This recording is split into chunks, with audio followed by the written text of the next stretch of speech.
Everyone, today I'm here to talk about an education, and yet the most important educations of my life never happened inside any classroom. If I'm looking back today, I realize it's something schools taught me how to get the exams, but life taught me how to get the direction.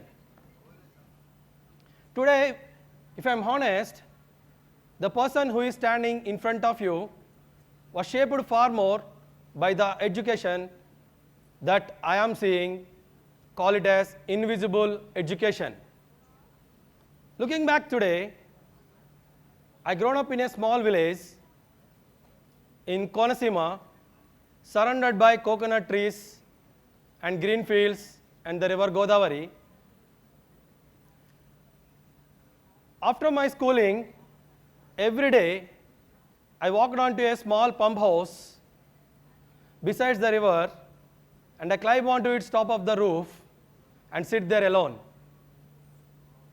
and just enjoying the sunset. People around me thinking I was just wasting my time. But I think those were the most beautiful hours of my life. Not because people thought me I was sitting alone, but because I was learning slowly how to think. There was no teachers, there was no books, there was no homeworks, just silence. The sounds of the floating river and the birds returning to home, and a little young boy sitting on the river asking himself endless questions. How does this work? And why does this work? And how can I make it even better? Sometimes quality of our life doesn't depend on the answers we know. The quality of our life depends on the questions we ask ourselves. So that little pump house became my first classroom, not because someone taught me there, but because for the first time I was started listening to my own thoughts. Today people introduced me as an entrepreneur, mentor, or a business strategist, but none of those journeys began with a company. Those journeys began with a little boy sitting behind a river, and without knowing, the life has already started teaching him. So that was my first class by the nature, and the second one was waiting for me at my home. So my father is a rural RMP doctor. Growing up, I know him as a doctor, but years later, I understand something. Medicine wasn't the only thing he used to heal. He healed the way I am thinking. Our home is very simple. If something stops working, we never replaced it. That may be a bicycle, that may be a radio, that may be a fan, or that may be a washing machine, anything. My father brings it closer and sit on the floor and opens it carefully and observes. There is no hurry, there is no frustration, just simply observes. Sometimes he will take the whole evening to figuring out a small problem. As a little boy, I was just sitting beside him and observing. So there was no Google searching, there was no YouTubes, there was no user manual for him to figuring out the problem. Without speaking a single word, he taught me the most important lessons in my life. That was, while he is repairing the things, slowly I thought he is repairing me. The lesson was, Don't get hurried to solve any problem before you understand it. That is what my father taught me how to become patient.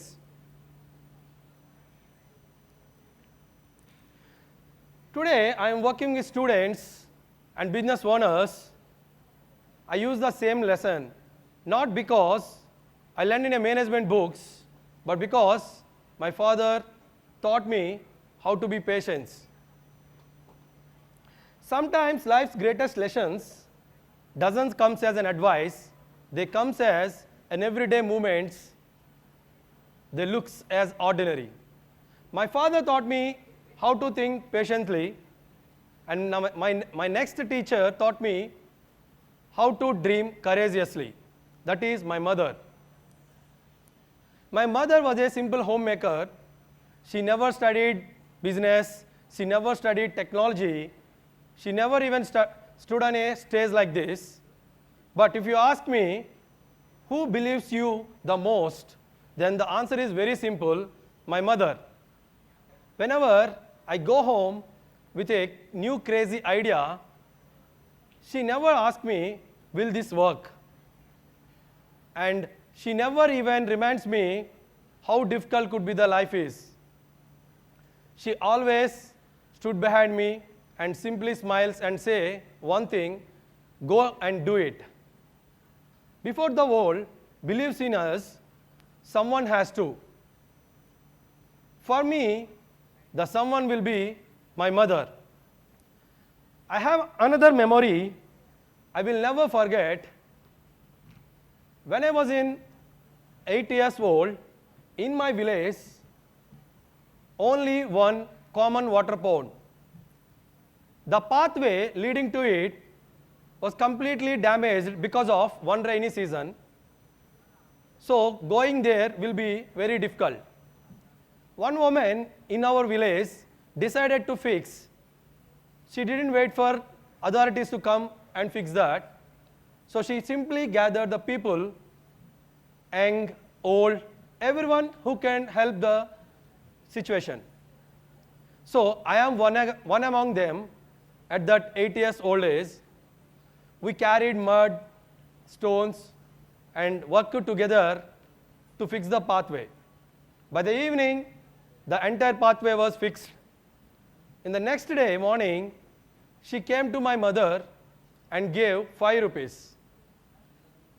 Today, the 5 rupees couldn't sound much, but for the small little boy, this is a fortune, because not about the money, because about he earned it for the first time.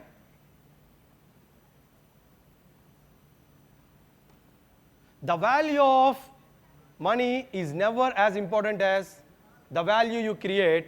This is the lesson I learned from that incident. So my father taught me how to think patiently, and my mother taught me how to dream courageously, and a small village taught me how to help others. So my invisible education is growing stronger. So one day, curiosity becomes one of the passion for me. So later on, slowly, curiosity becomes an obsession for me. I wasn't satisfied by knowing the things, how it is working. I wanted to know why it is working and how it is working. So I started making small science projects. So every project answered a question and creates 10 more. I had one unforgettable moment again.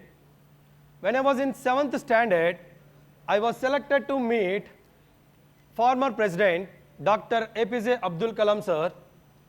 I didn't remember every word he spoke about, but I remember how I felt. First time, I believe a kid or a small boy from a small village could dream big. Then later, I joined in engineering with great expectations. I thought I could able to learn how to build things. Instead, I am learning to just pass the examinations. That disappointment became a turning point in my life. So without waiting for someone to teach me, I started learning by myself. So curiosity is not something we learn. Curiosity is something we not to lose. So later on, curiosity lead me to the greatest lessons, and curiosity become an advisor for me for my future dreams. I decided after my engineering, every one of my friends going for searching and going for a job, but I am decided to build a company. I joined in MTech not because for another degree, to prepare myself for entrepreneurship. One evening, under the streetlights of my hostel, I registered my first company, RAMSON TECHLABS.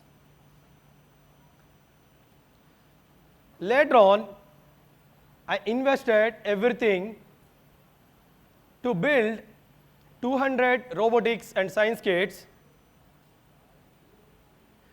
and I thought I want to sell, and I will sell to the students of engineering students.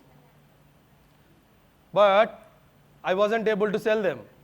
Only 3 kits were sold, and remaining 197 will be at its own position. Then I realized one thing, and I learned one biggest lesson in my life that could no business school will teach me. If you know people will buy your excitement, and people will buy the solutions to their problems. Soon my money was gone, and my business has stopped, and my health will be collapsed. I was affected with multiple health problems, jaundice, typhoid, malaria. So I was hospitalized, and I asked myself one question: is this the end for my dream?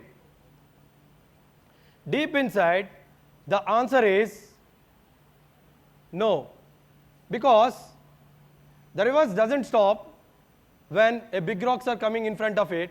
It simply changes its direction. In the same way, if the failure coming into my path, it should not end my dream.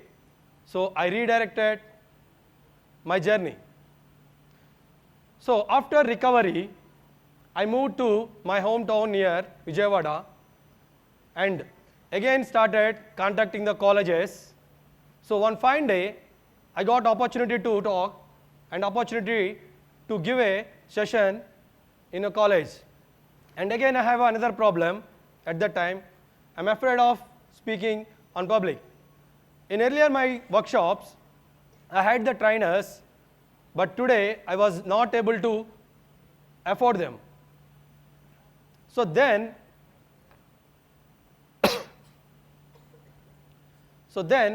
I just directly step onto the class. I'm giving by myself. My English was not perfect, and my preparation was not perfect, but I was interested, and I know my subject, and I was willing to train the students.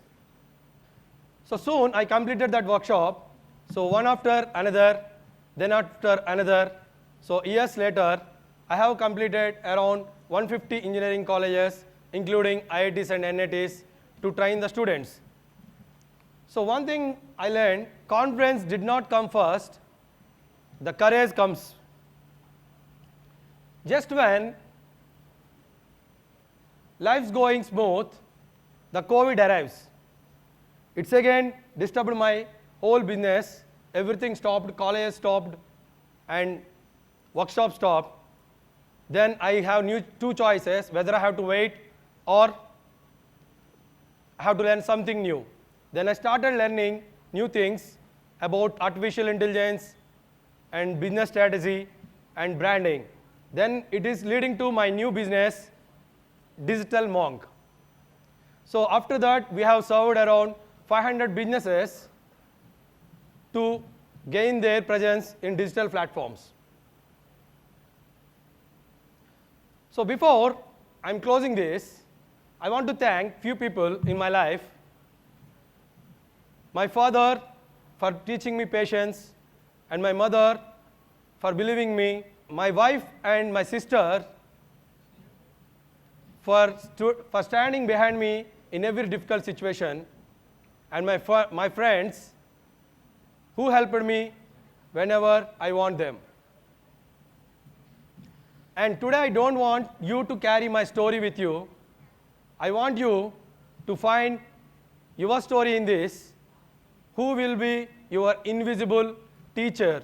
That may be your father, that may be your mother, or that may be a teacher or a friend, or a difficult phase of your life that teaches me and that changes your life. Your invisible education will be shaping you to become what you are today. Thank you.